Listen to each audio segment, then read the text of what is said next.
tentang penderitaan. Barang siapa tidak memikul salibnya dan mengikut aku, ia tidak layak bagiku. Jadi masing-masing kita memiliki salib kita, saudara.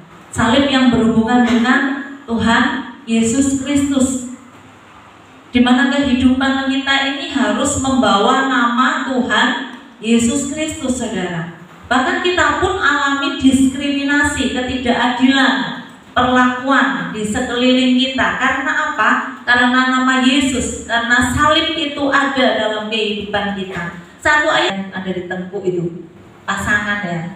Apa itu? Seperti kayu gitu. Itu puk, saudara. Nah, masing-masing dari kita memiliki salib yang harus kita pikul dan belajar kepada Tuhan Yesus Kristus. Tuhan Yesus sudah selesai untuk memikul salib sampai mati di atas kayu salib itu, saudara. Nah, kita akan belajar 3 makna salib.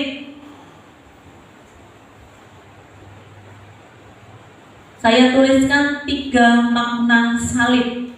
Yang pertama adalah salib berbicara mengenai kesetiaan. Kemudian yang kedua, salib berbicara mengenai darah. Yang ketiga, salib berbicara mengenai korban atau pengorbanan. Kita akan bahas yang pertama. Yang pertama adalah salib berbicara mengenai kesetiaan. Yesus dikirimkan Bapaknya untuk menebus dosa kita semua. Dia mengalami penderitaan yang luar biasa dan sampai disalib sebagai korban bagi kita semua sampai titik darah penghabisan. Yang pertama, setia kepada pasanganmu. Yang masih punya pasangan, suami istri setia sampai maut memisahkan, seperti contohnya Tuhan Yesus. Kemudian yang kedua, kesetiaanmu kepada Tuhan, saudara. Menempatkan Tuhan yang pertama dan utama dalam kehidupan kita. Mari kita lihat di dalam Wahyu pasal 2 ayat yang ke-10. Wahyu pasal 2 ayat yang ke-10.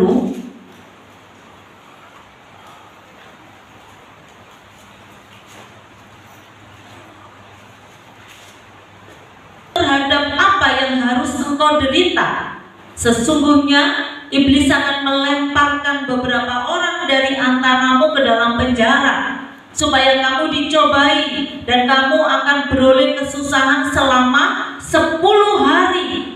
Hendaklah engkau setia sampai mati, dan aku akan mengaruniakan kepadamu mahkota kehidupan. Amin. Saudara yang kekasih di dalam Tuhan, kita tidak perlu takut untuk kita lebih setia lagi kepada Tuhan.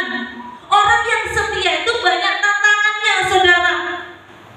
Maka dari itu kita tidak perlu takut. Di sini dikatakan jangan takut terhadap apa yang harus engkau derita. Masalah, persoalan, sakit, penyakit, itu yang harus kita derita.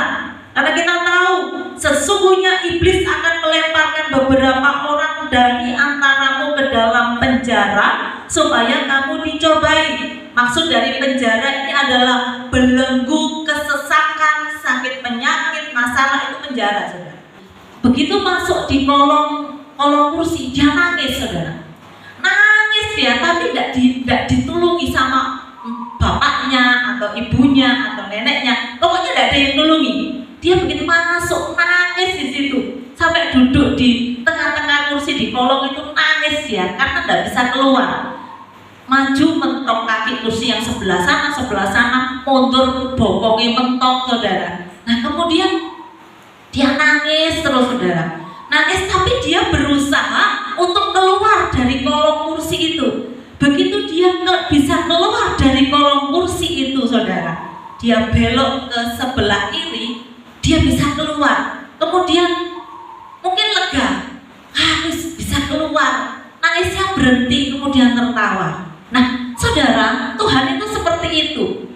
Kerap kali Tuhan izinkan kita masuk ke dalam penjara. Penjaranya apa? Persoalan, masalah, sakit, penyakit. Kita harus menangis di situ sampai Tuhan berkemuran memberikan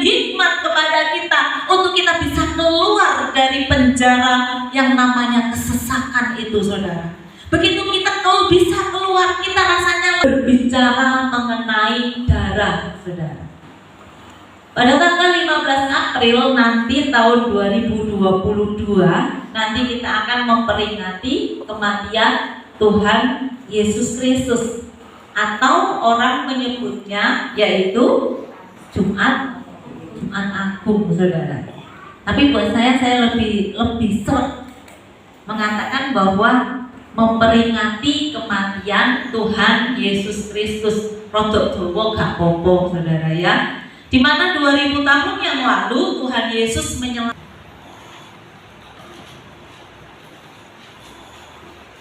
Yesaya pasal 53 ayat yang kelima.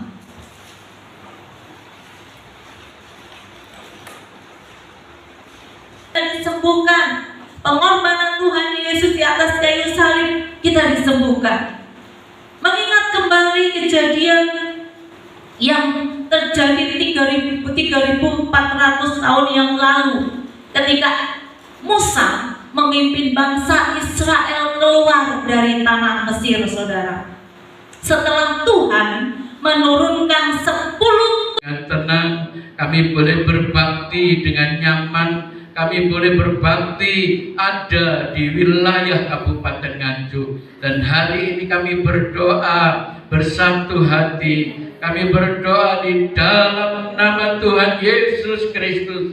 Di usia yang ke-1085 tahun, kabupaten ini berdiri dari masa yang lampau sampai pada saat hari ini, di mana Tuhan, kami akan terus berdoa, kami akan terus bersyafaat supaya kabupaten ini diberkati oleh Tuhan, memiliki pemimpin-pemimpin yang diberkati oleh Tuhan, tidak korupsi, tidak memakan uang rakyat yang seharusnya digunakan untuk pembangunan, digunakan untuk rakyat, diberikannya demi kesejahteraan rakyat di Kabupaten Nganjuk ini. Utamanya buat pekerjaan Tuhan di Kabupaten Nganjuk ini, Tuhan juga memberkati para hamba Tuhan, para umat Tuhan, sebagaimana saudara-saudaranya diberikan perlindungan, baik hukum, baik kemasyarakatan, Tuhan yang akan menolong. Terima kasih,